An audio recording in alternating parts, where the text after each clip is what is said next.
Happy Friday, everyone. Welcome to the Brand Innovators webinar with Gimbal and Panera. My name is Stephen Clifford, and I'm the head of sales on the East Coast for Gimbal. I'm very excited to be here today and speak with a friend of mine, Keeney from Panera, for the next 60 minutes. I hope you all get something out of this conversation. We'll talk business, strategy, and have a little fun along the way.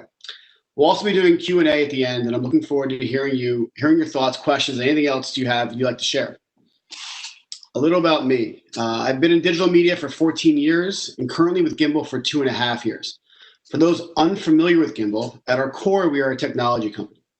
We develop location-driven products that provide solutions to help brands master the customer journey, offering a more personalized approach to advertising and marketing. We have both a media component and a SaaS platform for enterprise companies looking to power their mobile applications via our location SDK, geofence software, and proximity hardware. On the media side, otherwise known as our ad platform, we use our identity graph to combine online behavior patterns and tie that back to our proprietary SDK to bridge the online and offline gap. We are fortunate enough to work with Panera on both sides of our business, which has really enabled them to get a more holistic view of their customers and create better advertising experience across the board. RJ and I have been working together for the past year on the media side of things.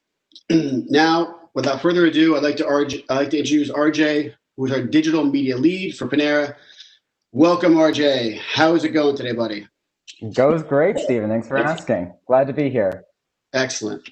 I want to talk about a little bit about your introduction of who you are, get the people to get knowing. Over the last year, I've gotten to know you from both personal side of things and professionally. And I'm really excited about, working with you in the last 2 weeks, even just gearing up for this Brand Innovators webinar that we had and learning more about, what Panera's goals were in the beginning, what the goals were at the end. So I think we're going to hit up on a lot of things today that I'm really excited about. But first, I wanted to get the people that are watching this live cast a little bit more about who you are and how you got into media. Yeah, so my introductory into media started out with just my overall job hunt after I graduated from college. During my years in school, I had a heavy interest in analytics and really intrigued by more of a creative application to data. And that just fit in beautifully with the world of digital media and advertising. A friend of mine from college, actually, she had worked in an agency for a year when I was sort of getting into the job research phase. And so she connected me to the agency that she worked with. I had 2 interviews and then started as an intern and just began my beautiful sort of roadmap in the agency world for 9 years. And so I started out in search. And then as the digital media landscape continued to evolve between like 2010 to 2018, my interest in just new programs and innovation and data application continued to grow. And I then developed more of a focus within digital analytics in particular and holistic cross-channel strategies, which then kind of guided me over towards the opportunities here at Panera. Yeah, what I've learned about you over the last year plus that we've been working together is you always ask very specific questions on what you're looking to do. You always have something in mind of not only this is what we want to accomplish now, but here's what we want to accomplish 2-3 steps from now. So you're very forward-thinking in what you're doing. I appreciate that as a client. What was your experience with Panera before joining the team? So I think a lot of this is that we talk about customers and more people and what they think about when they think of the brand Panera Bread. But before you joined them, clearly Panera's been around for a while. So what was your experience with Panera? What were your thoughts of them?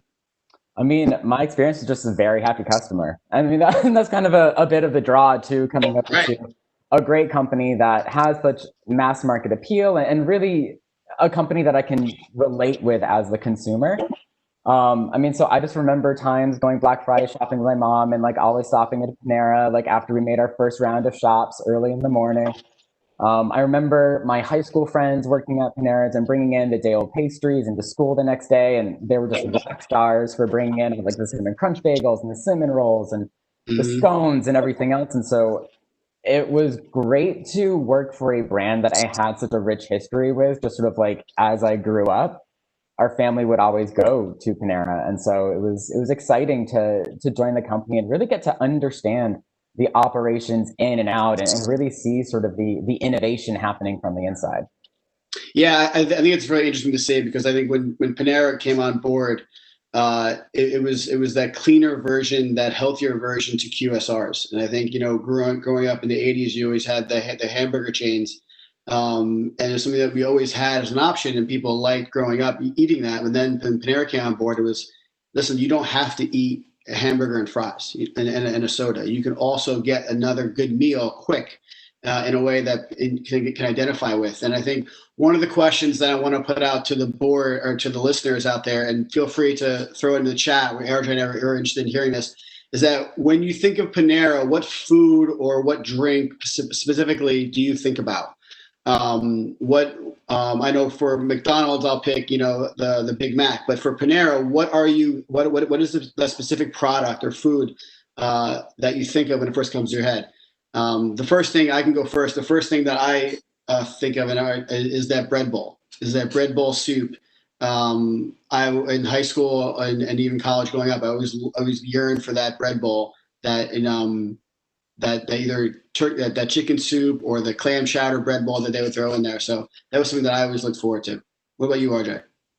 Yeah, right now, if I was looking at my order history, my most often you pick to is currently the chicken teriyaki sandwich with the tomato soup with a side of bread.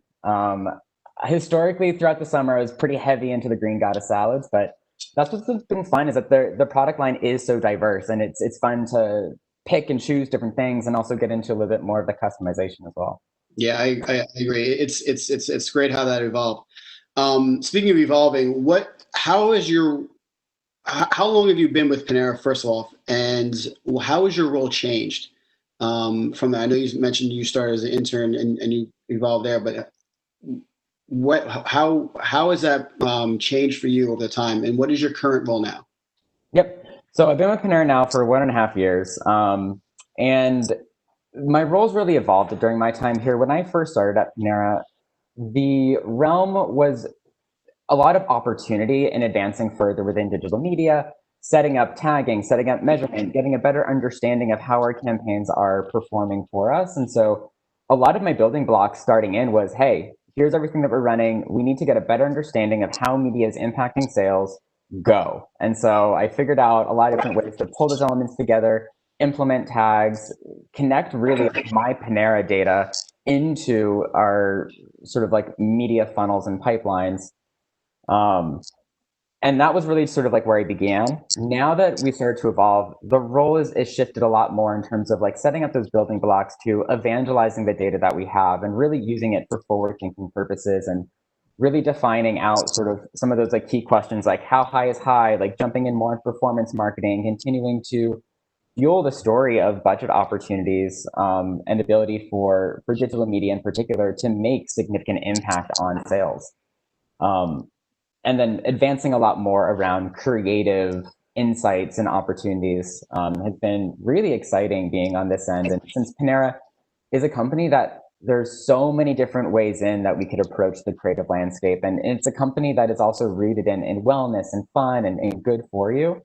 And so there's still so much opportunity to grow and advance within the role that I have now. And that's honestly what I'm really looking forward to within the months and years ahead. Yeah, and one of the things you mentioned, is being creative, and their messaging. What is that somewhat that has kept you at Panera, or is looking getting you excited about the future at Panera? Can you speak about the culture a little bit at Panera Bread? Yeah, I think a few of the things that are definitely keeping me here is the way that the brand continues to change and evolve. I mean, for those of you who are really keeping a close eye on Panera, you'll know that we've had a lot of significant senior leadership changes. The way that the brand is going to continue to perform and pivot, to adapt to current economic situations and sort of cultural moments is going to continue to be exciting. And I'm thrilled that I get to play a part of that in terms of understanding how do we take all of these operational adjustments and product line adjustments that we're continuing to evolve on, and how do we craft that around a excellence within digital advertising in particular. And so as the brand continues to evolve and grow, I'm genuinely excited about the roadmap that we're setting for ourselves, and then also the ability to continue to evolve our own digital media practices.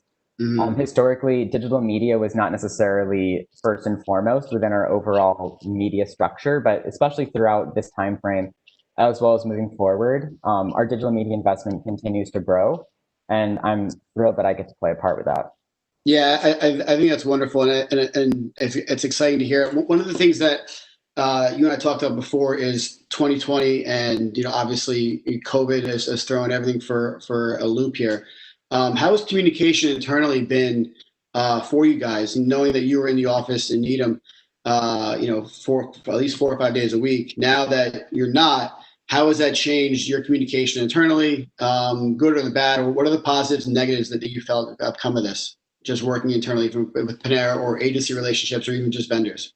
Yeah, there actually has been a few positives that I was genuinely surprised by. I think, especially in regards to our conversations with our agencies and other partners, a lot of times things that would have been a speaker phone call have now all become sort of like these video conferences. And so I actually feel that our relationships with our agencies and external partners has sometimes even grown because we're having more face-to-face conversations, and it's really broken a lot of barriers from of the voice over the speaker. Mm-hmm. In terms of even working internally, I think some of the benefits have been is that historically Panera has been sort of segmented into two offices. Our headquarters are in St. Louis, and the large majority of our company sits there. In Needham, our offices are a lot smaller, but we also have a larger presence within senior leadership. And it's really broken that barrier. I think we have more cross-functional groups now who are having conversations more regularly and also just on the fly because everyone's operating on this virtual modem. So it's really, I think, even the playing field in that way. I think the one thing that I probably miss the most is just those casual conversations with senior leaders and having some of that visibility where we'd both just be in the kitchen having lunch or just having a quick conversation in the hallways or just around the desks. So I think that's the one thing that I probably missed. But overall, it has been, I think, a very easy transition overall in working in this new atmosphere. Yeah, I tend to agree with you. I do. Being a somewhat of an extrovert myself, I enjoy that stimulation and being around people and not having that, especially in the beginning part of this when we were in complete lockdown. It was very tough, and I think I get along with my sales team, and having that interaction daily, whether you're busting each other's chops or just encouraging people Yeah. on different tactics and strategies to get people's attention and to get the message out. It's certainly something I miss, but I think what the benefit is that, and I think this echoes with a lot of people that you and I speak with, is that we can be productive. We show now people that you're allowed to be productive and work from home. It was certainly an adjustment at first, but I think going out and showing people that you can get your work done and get work done at a high level is something that it opens up the door to more flexibility in the workspace. And I think that's something that is going to be welcome across the board, because if we can cut down commute and get down a better product and work better, I think it's only going to help our efficiencies. And I think that was the main thing that leaders didn't want to have, is lack of efficiency, and where we're allowing people to work from home. And by having these face-to-face conversations more, because normally we would have a once a week meeting or once a month meeting, and we go in and we talk about it. But now we're on the phone maybe a couple times a week, in the first 5 minutes catching up personally, and then we start getting into the business. I think that's something that is something that where a lot of things we're going to look back and see the positives about this. Totally agreed. So Panera's been in the press a lot, and I want to share with some of the audience some of the clippings that we pulled together. It's pretty exciting to see you guys being very active and being very flexible on your messaging and what you're doing. So I'm going to share a few slides here and then allow you to talk through some of the releases. Yeah, let's go through the best of. Okay.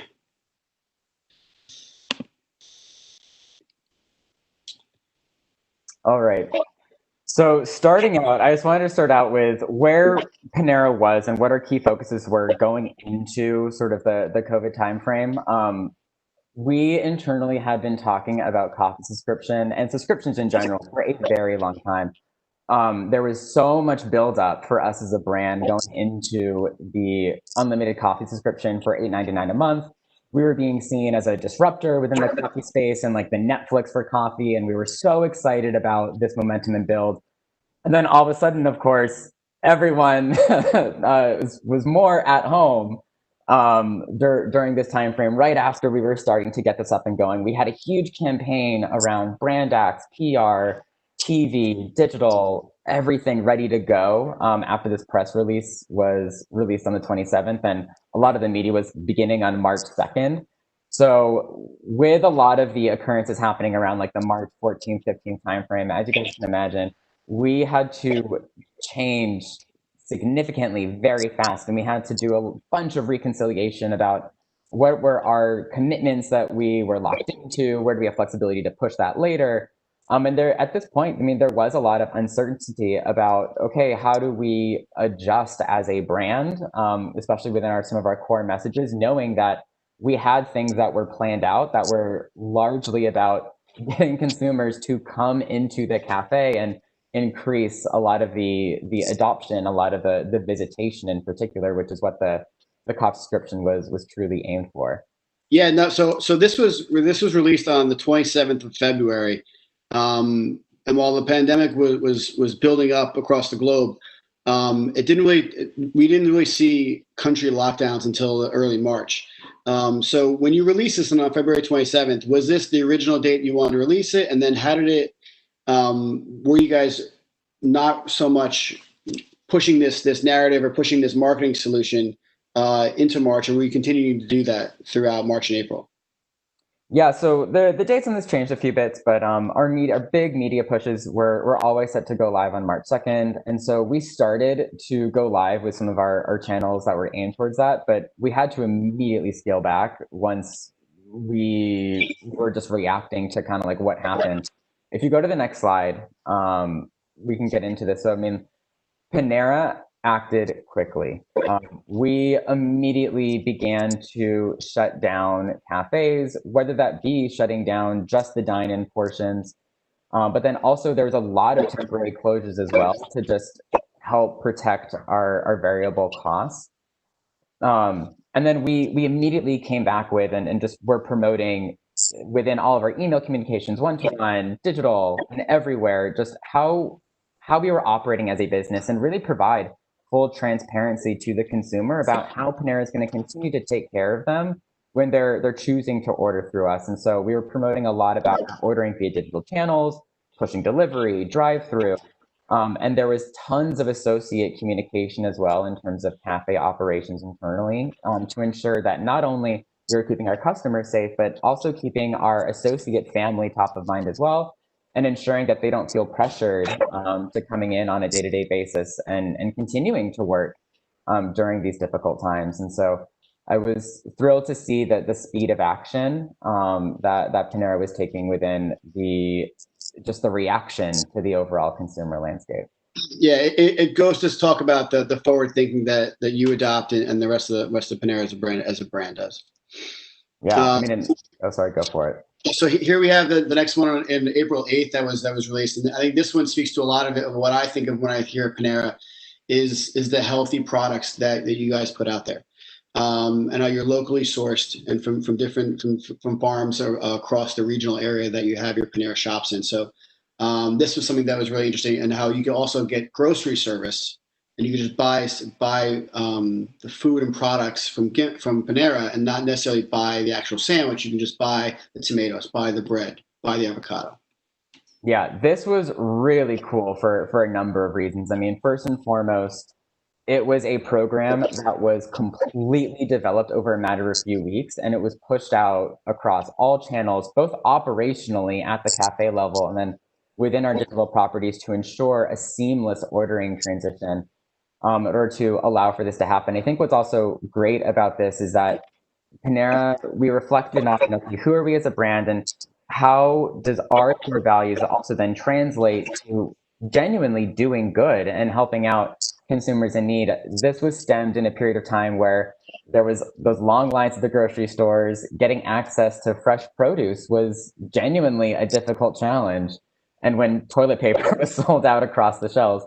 And so this was a great way for us to pivot as a brand to develop that intersection about like what is helpful for us as a business genuinely, but then two, how are we genuinely making an impact on consumers? And I know for me personally, I ordered this many a times throughout the early spring when it was difficult for me to even get some of these items within my local grocery markets. Yeah, and I think it's pretty cool that you're able to, a lot of people with not wanting to make their trips into grocery stores as less frequent as possible Right. during this. I think ordering either delivery or even a drive-through. If you're making dinner tonight for a family, you can go and get your supplies and get your food you need through a drive-through with minimal contact. And I think that's something that was probably extremely welcomed from the customer base. Yeah. So this next one. Yeah, so this next one's is honestly super cool. I mean, so again, while Panera was continuing to focus in on like different modes of operations and how our service, like our product core set, can also help consumers. I mean, Panera Bread has always had a legacy around wellness and doing good, and this was a great way to see that come to life. Where we launched the See a Plate, Fill a Plate challenge that allowed us to partner with Together Without Hunger in order to donate meals to those in need. And so we were able to, as a result of this program, challenge a bunch of people to post the image on the social media channels as well as give that $3 donation. So it was around this concept of virality and really just having our community at Panera and also inviting the outside community as well to do good. And it was great to see that we were extremely successful with this initiative. As some of you may have seen, we had Kim Kardashian, Martha Stewart, a lot of big names also taking a part of this program, which was awesome to see. And we were able to, end result, to deliver over 500,000 meals with Feeding America to help provide help to those food insecure families, which was great to see. Again, our brand pivot in a way of like, how can we do good from society and continue that local outreach. Yeah, I think brands like this really need to take advantage of this socially as well. I think because these are the stories that brands need to get out there more and more, and it's good to see Panera pushing their way out with that hashtag See a Plate, Fill a Plate challenge.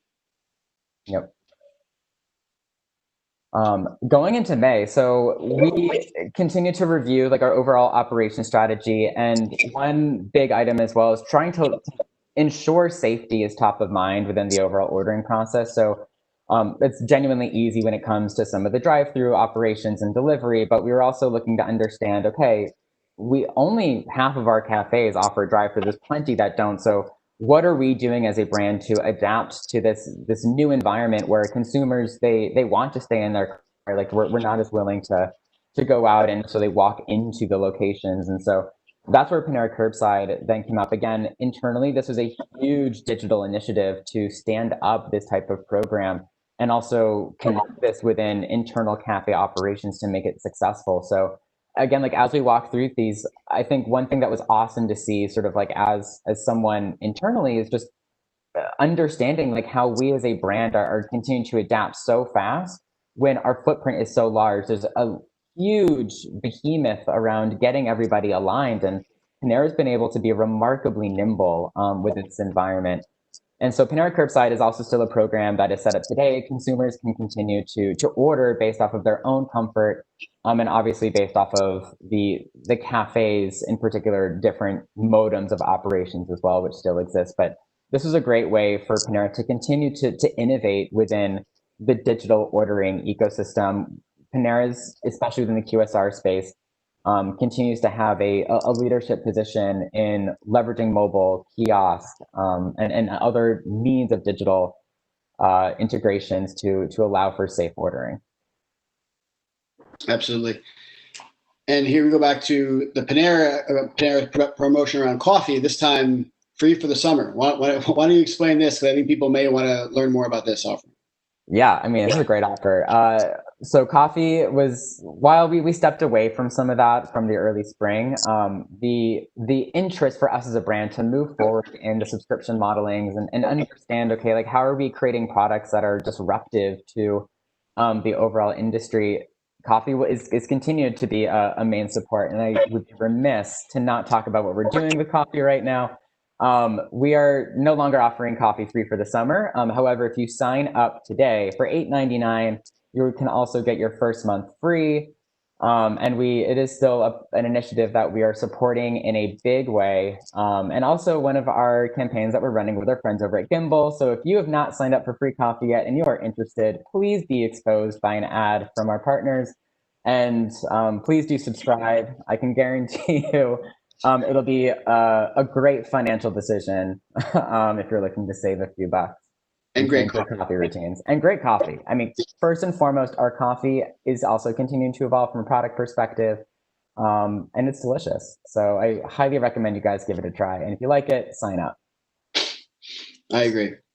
So now we get to the exciting part for me, the bread bowls. This was actually a pretty funny video that you guys did with Michael Bolton. And you're adding the broccoli and cheddar mac and cheese into the bread bowl. But tell me a little bit more about what got into this and how you used can we call Michael Bolton an influencer? I guess we can, right? Absolutely. Absolutely is an influencer. So tell me a little bit more about this ad you guys put together, the promotion. Yeah, I think what's interesting about this, and kind of going back to the free coffee for the summer, is that as the brand continues to evolve in our market strategy and approaches, I mean, especially throughout the spring, our key focus was about ensuring comfort and understanding how we're reacting to sort of like the very changed landscape in terms of how companies can continue to support their communities. Moving forward, I mean, we are beginning now to pivot as a brand to understand and reflect again back on our product set and continuing to develop and innovate within new enticing menu offers that then just reinvigorates craveability in order to continue to drive attachment with our consumers. And so the broccoli cheddar mac and cheese is an item that is probably a long time coming, two classic Panera favorites finally reuniting as one. And so it was really fun to see our brand team continue to innovate on what can we do to really drive excitement about this promotion overall, and how do we continue to tap into culture relevant influencers to help aid us in delivering the message in a fun and creative way. Yes, and if anyone hasn't seen this video yet, please look it up on YouTube. It is a pretty funny video. And the broccoli cheddar mac and cheese bread bowl is something that you need to have on a warm day because that is glorious. Yep, it is indulgent and delicious. And for those of you who want to continue to see music videos, our CEO tends to make a lot of them actually on LinkedIn as well. So if you give Naren a follow, you will be delighted with personal music renditions celebrating our latest promotions as well. Yes, please be sure to do that. 2020 has certainly been. I mean, I feel like it's kind of a nauseating at this point when you hear about 2020 has been a horrible year. Yes, obviously that is the case. And I think looking back, 3, 5 years from now, 10 years from now, we're going to look back on what we did during those times, both personally and professionally, and how we adjusted. And I think one of the things that's interesting to me is that I'm going to look back and be happy that I went through it. So number one, and that's kind of, it may strike some people as odd, but I'm happy I went through it in the way that I know that if it comes again during my lifetime, I will know how to react, and I'll be better prepared for it. And I think it's going to help for short term. I think brands are going to be better prepared because 2021 we may not be out of it just yet, right? So 2021 may very well be very similar to 2020, at least the first half through the winter. So I think knowing that, I think it's better preparing us and brands, specifically strategy wise, on how are we going to adapt going into January. And like I said, when we talked about having a plan, it's that famous Mike Tyson quote where you say everyone has a plan until you get hit in the face. And so how do brands adapt to when something does come up that hits you in the face, and like a pandemic did? So what are some of the things that Panera has done when they had a rollout of what they wanted to do with the coffee subscriptions? How curbside pickup was something that would have been an option, but you guys obviously adapted much faster to that. But what are some of the things that you wanted to roll out in 2020 in January, and how did you adjust as the country adjusted and evolved through the pandemic? Yeah, no, that's a great question. I mean, I think to that point, Panera is now more equipped now than ever to transition strategy on a dime. I mean, to your point, we had longer sort of like media budgets and timelines that were put in place earlier on in the year. that we began to quickly understand, okay, like where do we have flexibility? What are things that we can get out of? How do we shift things back to different quarters? But then even thinking just from a product perspective too, I mean, throughout this year, we had been testing new products and new options that were going to be released later in this year that were in the pipeline for years. And also keeping in mind that there's a bunch of sort of supply chain management that's a part of this too, from the food sourcing that we have in market. So there was a bunch of things that we had committed, and we had to pivot around. Okay, like how do we still take these items, but then translate it to potentially like a different menu opportunity that was then still pushed out in the fall timeframe. So like there was a lot of iterations around food innovation, around digital enhancements, around media planning that we now as a company I think have started to develop better operations to ensure that we're not being chaotic. And we definitely were a little chaotic in the beginning of this to then transition that into being agile. So I think for whatever happens in these months and years ahead, we're always going to have a plan, as Mike Tyson said, but we're ready to get smashed in the face, fall down, and then get ourselves back up again and continue punching. Yeah, I think that's a great strategy, and I don't think you're alone in the fact that you were a little chaotic. I think a lot Oh, of totally. people were feeling the pain too. But it's the data collection that you guys are going to have, right? So all the data that you've been able to collect over the year and how users are engaging with your messaging, what are they resonating with curbside pickup, and coffee subscriptions and bread bowls and all the messages you guys are putting out is something that you could use for then reevaluating, recalibrating what you want to do for 2021, right? So I think this brings me to my next question. It's about curbside pickup, and it's a quote from your CEO, Nuran Shadi, regarding curbside. And this pandemic will continue to accelerate changes in consumer behavior that were already happening. This is the opportunity to innovate and reinvent in how you get engaged with your consumers, right? I think it's what we just talked about. Did you offer curbside pickup prior to the pandemic? Rapid pickup is something you did well before. How has it changed the way customers interact with Panera?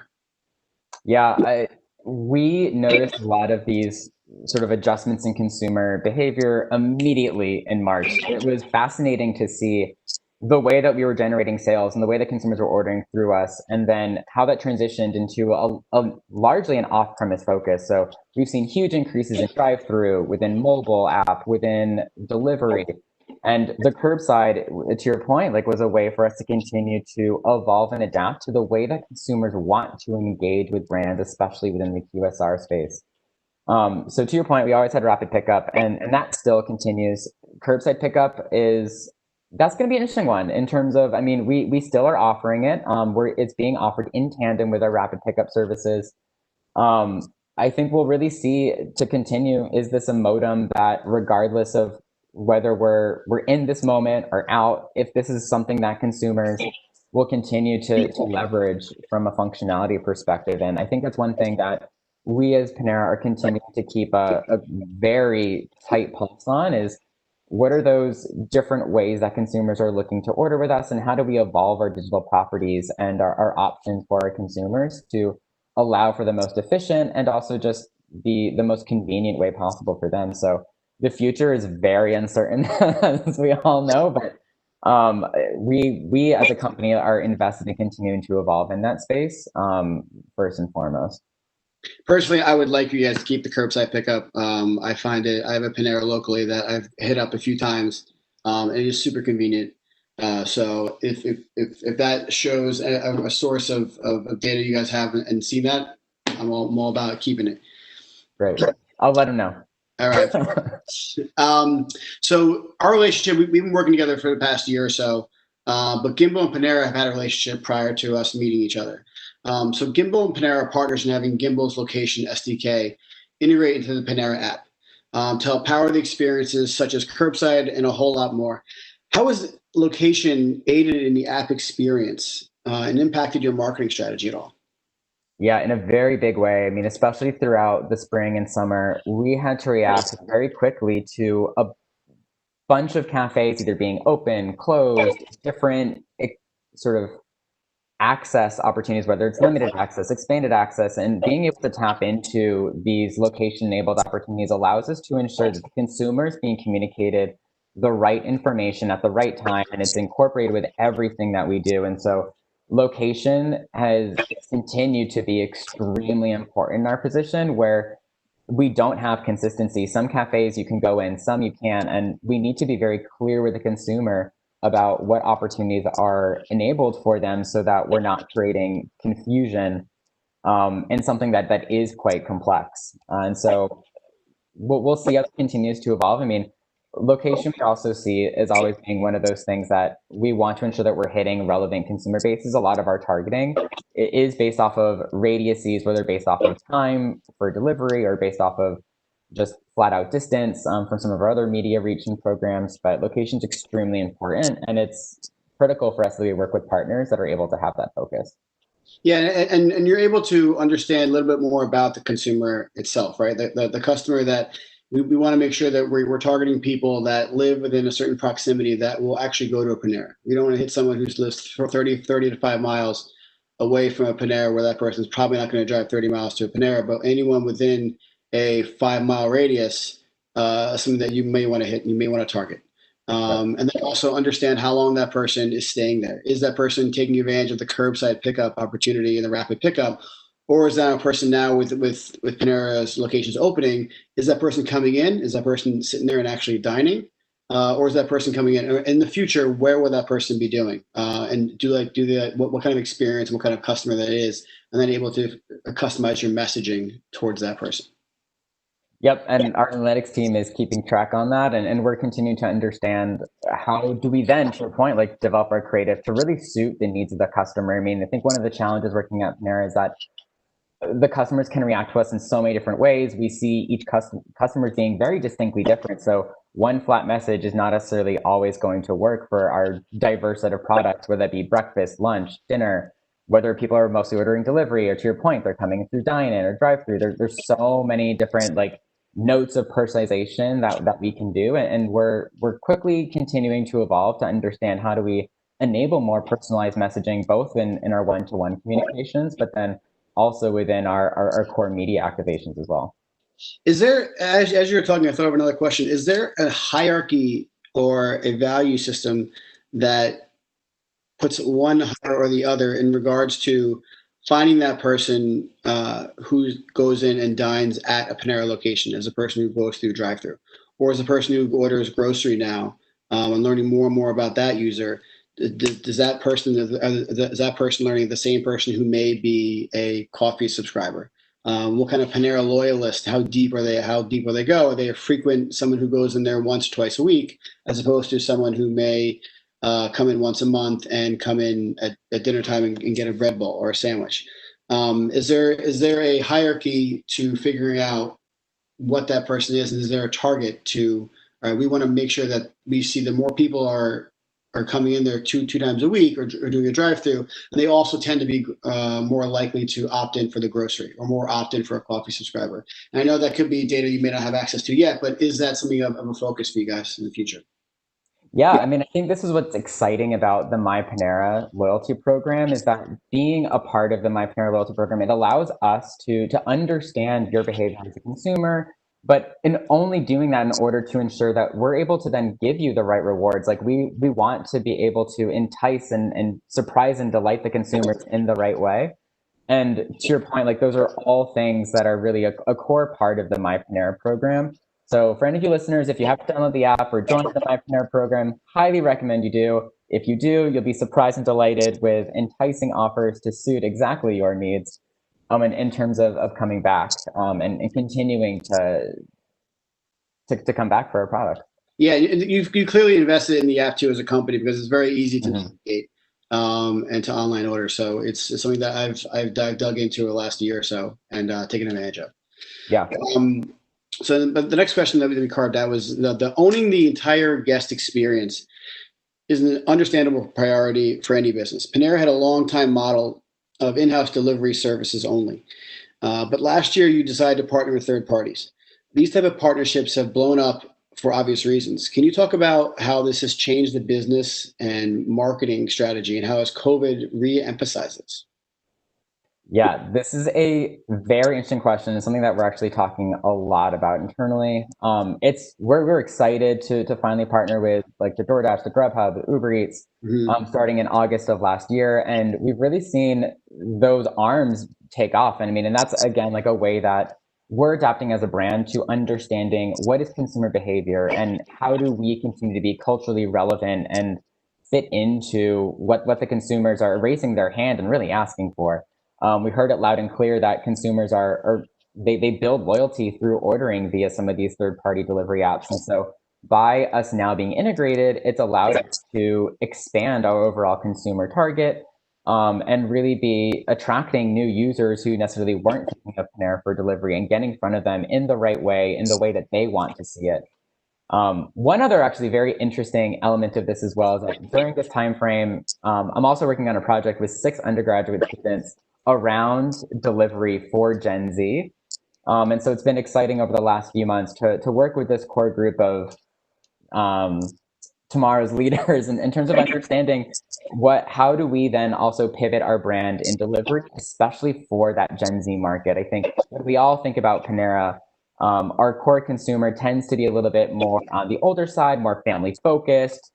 And so it's exciting to be able to work with this core team, back from my own alma mater, to help understand how does Panera then become more relevant, especially in that Gen Z delivery space. And a lot of the feedback that we're hearing is continuing to have tighter partnerships with these delivery aggregators, since that's where the generation is moving from a delivery process. And so again, as Panera continues to understand how do we best fit into the current ecosystem, is something that we're definitely continuing to explore and grow. Have you seen any of the Gen Z audience or people that in general use those third parties? Any one work particularly better than the other? Have you found more engagement or more revenue through a DoorDash or a Grubhub or a Seamless or Postmates? Yeah, I mean, at the end of the day, a lot of this is going to be dictated by total market share and regional footprint. So we don't necessarily see it consistent across everything, but there definitely are distinct differences. And so that again, like fuels sort of like our promotional strategies, like which partners that we're willing to do larger sort of like collaborations with. So that absolutely is a part of it. Um, so safety has obviously been a major concern for consumers, and many brands have opted to shift their messaging strategy from pushing purchases to honing in on more of an emotional connection. How has Panera created these types of experiences or shifted their messaging to connect with more with customers? And I think part of it is the Michael Bolton ad you guys had, but I wanted to hear if there's anything you guys want to draw upon. Yeah, I mean, throughout the summer as well and spring, we focused a lot about how do we continue to communicate the message of like, here's everything that's happening in the cafes to ensure that consumers feel comfortable, considering Panera as a dining option, like during this time frame. And we even ran a few video assets around like delivery driver videos, where we really showcased and like put the consumer in the car with the delivery drivers and kind of like heard them talk about their experiences and their journeys. I mean, I think one thing that's been again awesome working at Panera, something that I genuinely enjoy is hearing those moments from like a local cafe level when like a general manager like helped a consumer in need, or a delivery driver went above and beyond, within their overall delivery process, or helped out sort of like a long time customer, since a lot of these customers who are coming to Panera on a regular basis, I mean, like they become like a part of that cafe. The associates always expect someone to come in at a certain time and have a certain favorite order. Mm-hmm. And so it's genuinely like heartwarming to hear these stories, and it's something that we promote some in our social channels. But these moments are actually talked about a lot internally, and within all of our major company like titles, there's an award that's then presented also to an associate, who has gone above and beyond for a consumer in need. And so it's really great to see that Panera as a company genuinely cares about this type of moment on multiple levels, where it be corporate or just even within like the local levels at that cafes too. And we've done some to promote sort of the overall sort of heartwarming, like feltness of it overall within our media. It definitely has been a larger focus of even some of our paid advertisements than what we maybe would have done historically in earlier times. Yeah, I think more and more people are looking to personally be attracted to a brand, whether it be the messaging and especially emotionally connected too. So it makes sense you guys are really diving into that. As far as other marketing strategies during COVID and seeing how other brands react, um, have you seen any other marketing strategies from brands from afar that you've admired? Yeah, I think one thing in particular that I have a sort of a personal like need to figure out is how does Panera hit a little bit harder within some of our social channels? I think when I look at like McDonald's or Wendy's or Dunkin' Donuts, I look at those brands and I'm pretty blown away by the way they've been able to sort of like handle, I think, a lot of these emerging technologies. So thinking about like TikTok, in for instance, in general, I think they've done a great job at being able to take advantage of that space, take advantage of the fact that, hey, we're all here at home and we're scrolling on TikTok for hours. And how do we take advantage of that in a really like native and organic way? I think we at Panera, I mean, we've taken a few steps into that. And actually for coffee, way back in the spring, like we collaborated with some of the TikTok influencers to create our own challenge. And so like we're continuing to explore these spaces. Do I think we've nailed it out of the park? No. Do I think that we will? Absolutely. We're just continuing to evolve to figure out how do we spark more personal connection and deeper involvement for Panera and really sort of inspire that craveability and really sort of like creating these discussions is something that we're definitely going to continue to figure out how we take advantage of those spaces moving forward. Yeah, I think it's really important for just in general to keep a pulse on what your competitors are doing, right? Yeah. And that be able to look back and objectively see how well they're doing in certain spaces, or what trend, what decisions are they making to track that area or enter that platform or send a messaging this way, to not only to understand what they're doing, but also adjust me. You know what? I do like what they're doing here, or I wouldn't have go this approach. And I think what we're doing is successful. So I think it's wise for you to do that. Um, Before we get into, I know we have some questions that are coming up on the chat here. But what are some of the things that you're proud of from your team's perspective and what you've been able to do and being able to accomplish this year? Yeah, and I think what I'm probably most proud of from the team is just our ability to transition quickly to understand, okay, like how do we adapt to this environment from the paid media perspective? How do we create media plans that are more focused around the what's right for the current moment, not just for the consumer, but then also being able to thoughtfully create media plans and be able to demonstrate performance and drive sales and conversions in a time where every dollar spent has critical eyes on it, and we need to be able to stand up and defend everything that we're spending and also make the case for wanting to spend more. And so I've been thrilled with the way that we've been able to develop deeper partnerships within our digital partners as well, in terms of like crafting stronger measurement stories, being able to place a focus in on tying performance across web, app, in store, to craft a tight story around total influence sales or incrementality. We have evolved so fast over the last 6 months. And it's really just due to the strength of the partners that we work with and really bringing everybody together around a core focus within media to test a lot of messages out there in a way that I've never seen Panera do before. And it's something that I think moving forward is a bit of what we're going to take with us in sort of the roads and months ahead. I think that's something that you guys should definitely hold your chin up about. I think that's something that's it's not easy to do, and not everyone can say that. Um, one other question before we get into this too is that I think if you had a new social media impact show where it's you and two other people sitting in a Panera having coffee, chit chatting, who would be the two people that you would like to be sitting with? If you could pick any two people in the world that you could sit with and have a coffee with and ask some Panera coffee and a bread bowl, who would they be? Oh man, that's a good question, and I should have a better answer for this. Um, Oh God, I'm gonna freeze on this one. I don't know. I don't know. I'm gonna have to pass Yeah. on that one. That's a great question though. Okay. It could be a nice little social media experiment. What got me thinking was Jerry Seinfeld in Cars and him doing a conversation. If you guys have a Panera coffee and have a Red Bull and just talk with a couple people.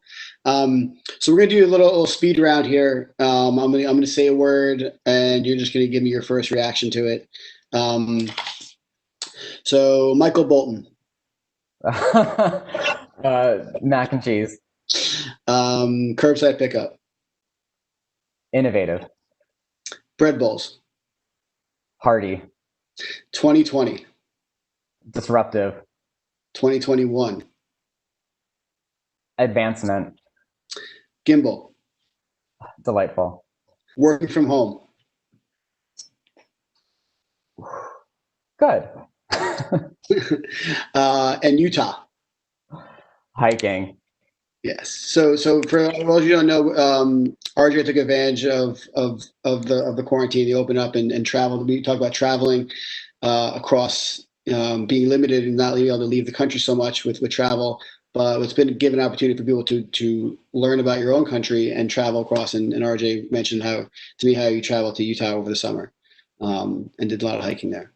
Yeah, and I mean that was like one thing again, I think to your point as well, is that it's been a hard year for a number of reasons, but at the end of the day too, like we just got to continue to figure out, okay, like where can we continue to find joy? Like how do we continue to just sort of make the most of every day and make every day special, even if it's a little bit harder these days than it used to be. And I think to your point, it was an awesome opportunity just to take advantage of just the beautiful outdoors. I mean, I'm an avid hiker. I love going up in New Hampshire and hiking on the weekends, and going to see some of the national parks is always a pipe dream. And this was no better time to get out there and take advantage of the fact that I can work from some of these locations for an extended period of time and really just take advantage of that. So I was very happy that I was able to continue to sort of like still create fun and enjoyment despite everything else that's going on. Yes, I was definitely jealous of your Instagram pictures that you put up over the summer. You look like you had a ball. So Oh uh, yeah, it was a good time.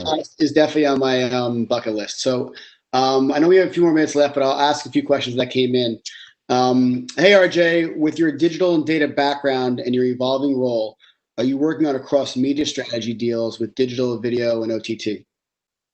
Yep, that is correct. And I think one of my personal passion points is to understand, especially with OTT and connected TV, with that space continuing to evolve and our ability to understand the measurement a little bit tighter, is that how do we continue to balance our investment between linear and OLV and OTT? I think it's something that we are continuing to evolve our media mix in, and that's actually a big part of my personal roadmap going into next year, is how do we continue to adjust our strategies and understand with different balances and weight between the two what ultimately is driving performance for us for Panera.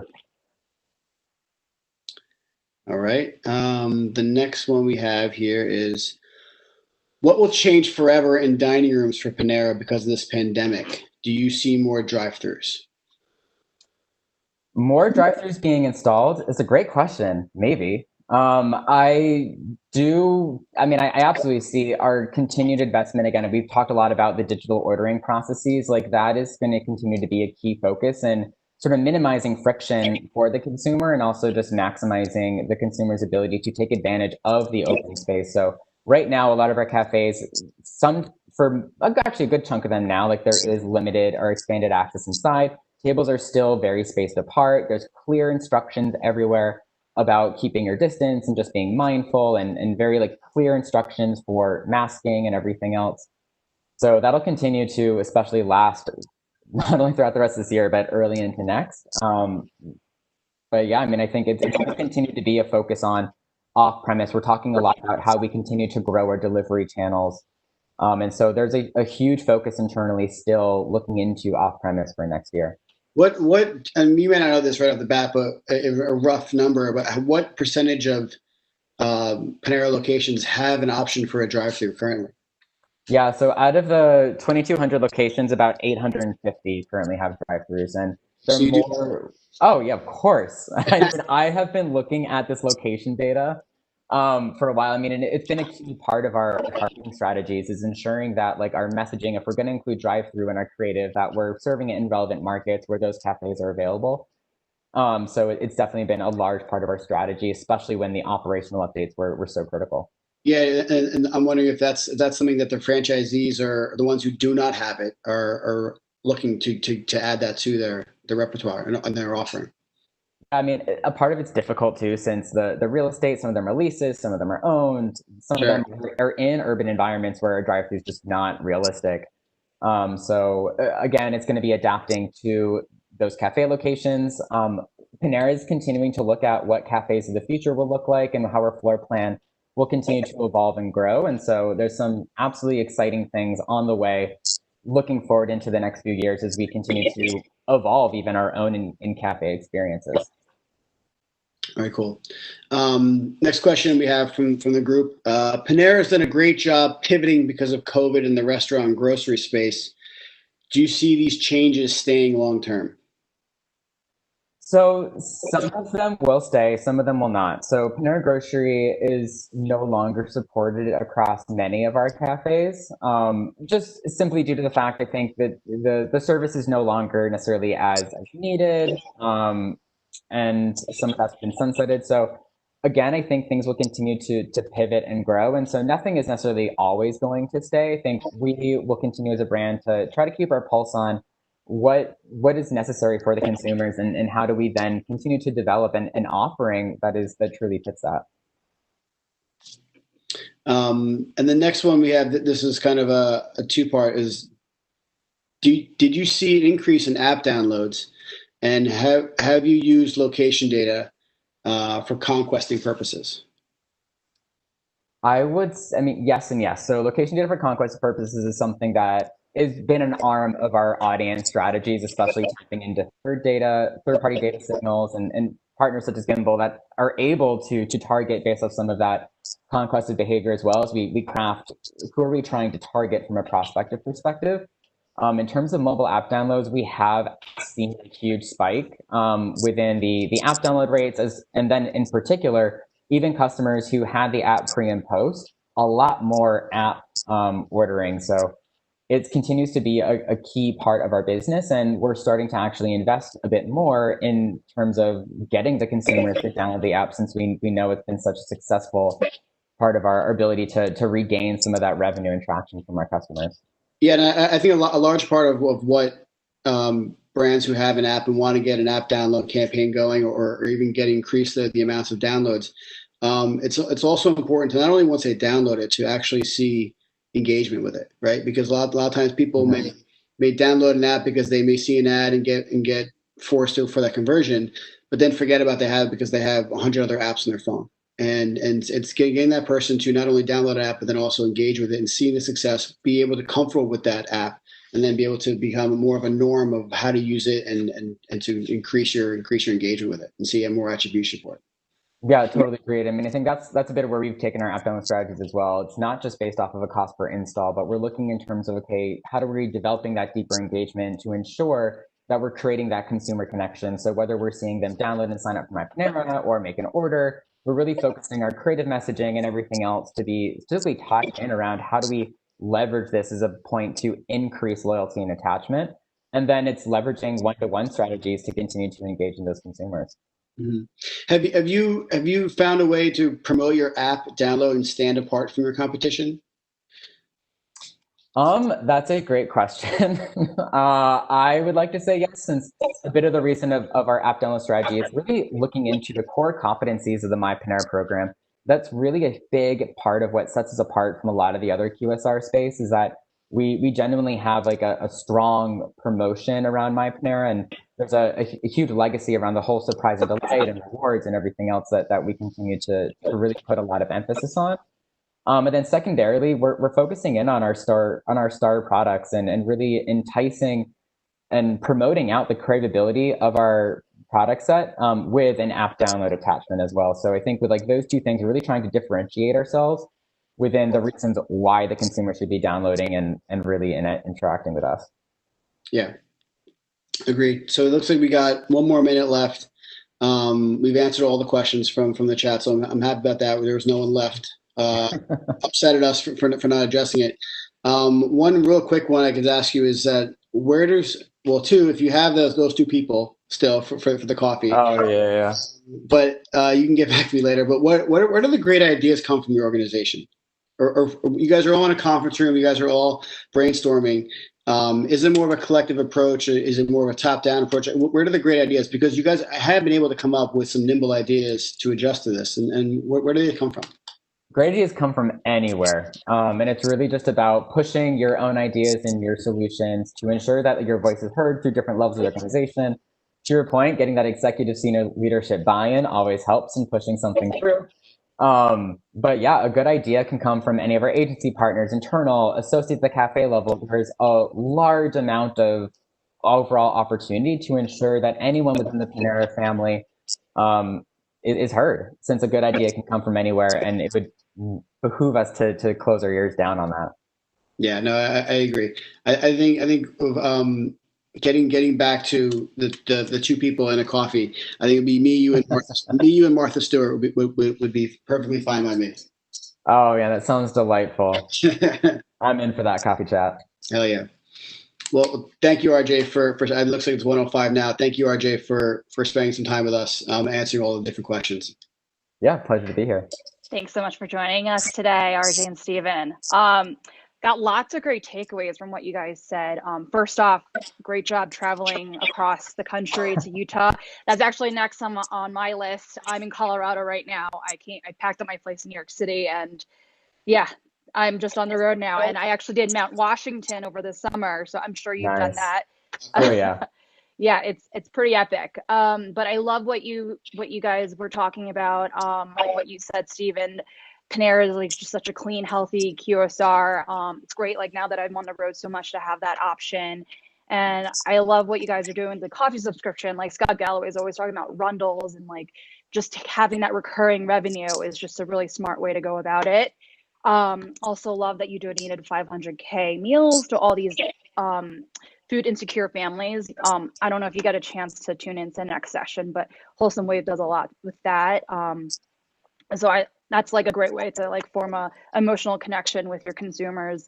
So Scott Nelson's like really lucky to have you on his team. Yeah. So, but thank you. This was a really great, fun, inspiring conversation to start to kick off this day.